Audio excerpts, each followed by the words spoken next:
Kenya's economy came to a standstill during the Sabasaba protests.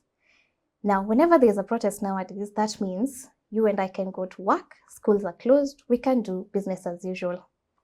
Let's do a small analysis to see how this affects our economy.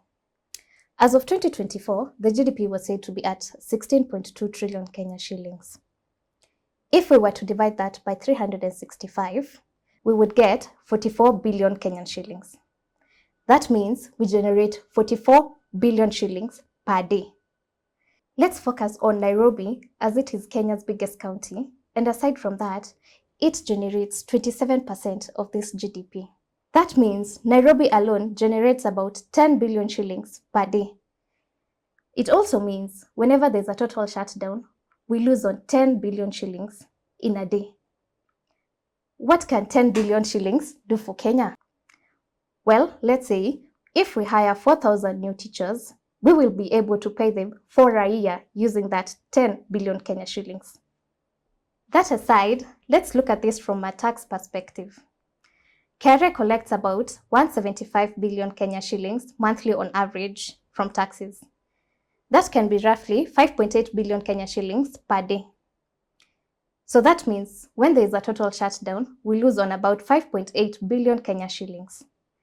Needless to say, KRA is already short of its monthly targets.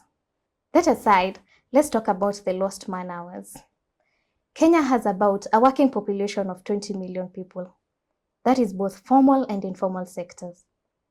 And the Kenya minimum wage at the moment is at 15,000 Kenya shillings.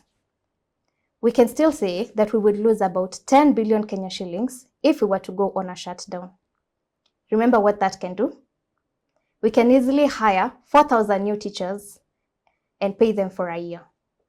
There are other hidden costs aside from what we've discussed. Let's say you're a global investor. You own Carrefour or Quickmart.